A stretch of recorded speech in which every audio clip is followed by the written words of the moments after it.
Good afternoon, Marshal. Good afternoon, Larry. So, first of all, thank you for coming out to our conference. This is our 78th state conference in respect to turnout gear and training grounds. I know that in all of my years being in the fire service, we haven't had that opportunity. So, can you kind of share that with us? Yeah, the legislature, I think initially we asked for 24 million total. We got 17 out of what we had requested. And it's divided up two different ways. 7.7 million was designated to help build training facilities in the state of Indiana. And then the remaining 10 million was used to purchase fire turnout gear and SCBAs for the fire departments who were the most in need of that equipment. So in the last year, everybody's been real busy. We have purchased over 966 sets of firefighter turnout gear. Last count, I think it was going to benefit about 96 departments, and I think it's going to go a little bit further than that. Good. So we've been, these two projects is $17 million of work that all of us have worked on to be able to get things moving and being able to benefit the fire service in Indiana. Mm-hmm. I know our director was directly involved with that in the governor's office. And you and he and your training staff, you all worked together. It probably took up more time than what you had anticipated. And if you talk to John Schaefer, he'd probably tell you it's more time than he really had to give. Yeah, somehow we've produced more time and more than 24 hours in a day. I don't know, but we engineered somehow to get it done.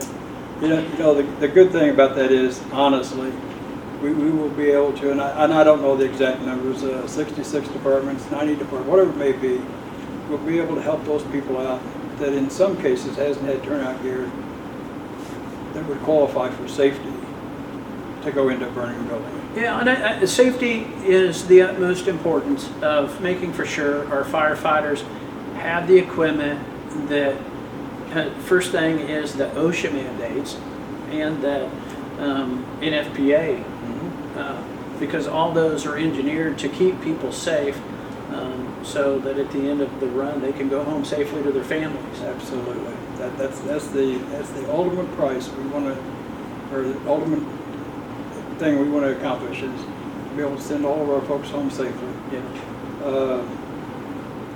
So the training sites, let's talk about those for a second. Yep. How many sites are we going to do?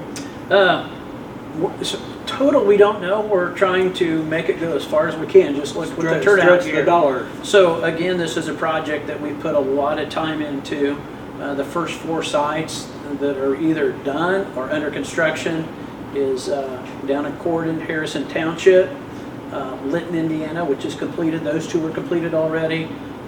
And Wabash is completed as of yesterday. Good. So Good. Rensselaer is the next one that will be completed. It's under construction, and we're looking next month or 2 to have the first 4 completed. The firefighters in each one of those regions are just elated. They've never seen, never been able to train like a firefighter needs to train.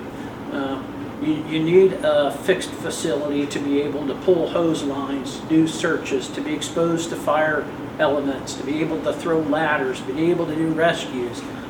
You can't do that pretending. Right. Right. And so this will make all those firefighter functions real for those people who have never had the opportunity to do it. So the ultimate goal, if we're able to complete that, is to have a training site every so many miles? Yeah, trying to get where there shouldn't be a fire department that a training site has to go any more than 30 miles to get to a training site. And so this next Tuesday, when we have the ribbon cutting at Wabash, we're going to announce the next 5 locations. Okay. So that will be a 9 total. So that'll be the phase 2 is what is announced Tuesday. And then we're additionally, while we're looking at phase 2, we're also have meetings on phase 3 to see where those locations. Honestly, when we get done with the phase 1 and 2, there's only like 2 or 3 areas of red in that map that was initially shown that was kind of that training desert. And so this phase 3 that we're looking at is to try to make the most of the dollars and go as far as we can to see what it's going to take to get rid of significantly 99% of that red. So looking toward the future, how do we go about continuing on with this process?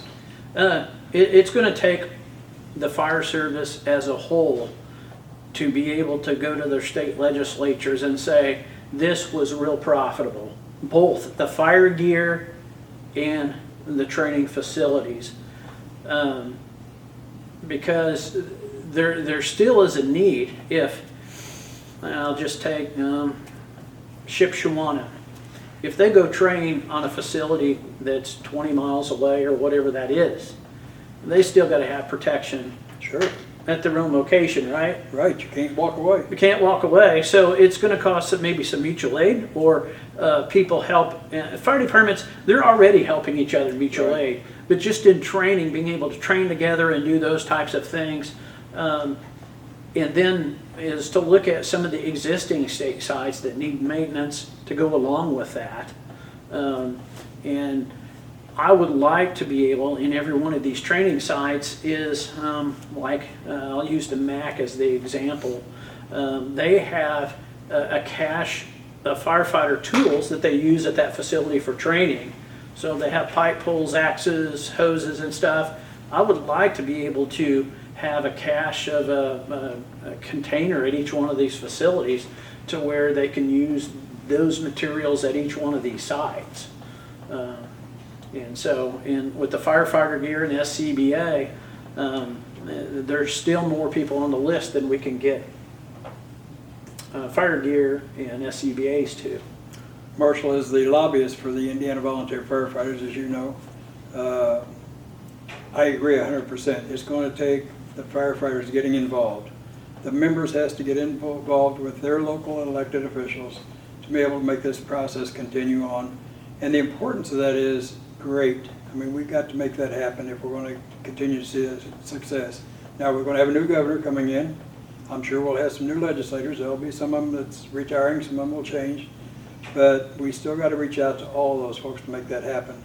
And I think the motion, it's in motion now. Shame on us if we drop it and let it die. Yeah, and I think that's the importance of this convention, is to get the volunteer fire service together to talk about these things. Things will not improve in the state of Indiana if the membership, if the firefighters don't do anything. It's our responsibility. Nobody's going to come to any fire department and write them a check for $100,000. I agree. We got, what, 800 or 900 fire departments in the state of Indiana? Yep. That's not going to happen. And so the organization, as the volunteers, and even the career departments that are struggling, is there certain things that is a need for all of us. I think just showing the great benefit in all of our small town communities that haven't really had safe turnout gear and SCBA, that have never had a training site. And honestly, it helps them protect their residents and their community, but it's also protecting the environmental investment that small town Indiana has. If their buildings burnt down, their businesses burnt, we're looking at a loss of property, a loss of jobs that are likely maybe to go somewhere else, because if their building burns down and they can't, they're going to rebuild somewhere. And so, and it may not be there. Yeah, and so investing in a fire service is investing in more than just life safety. It's investing in protecting the economic development, economic investment that the communities have given so much in order to help their towns grow. Marshal, thanks for being here. We always appreciate you coming out. You seem to be everywhere in the state, all over the state. And for that, we thank you for that. All right, thank you very much. Appreciate it.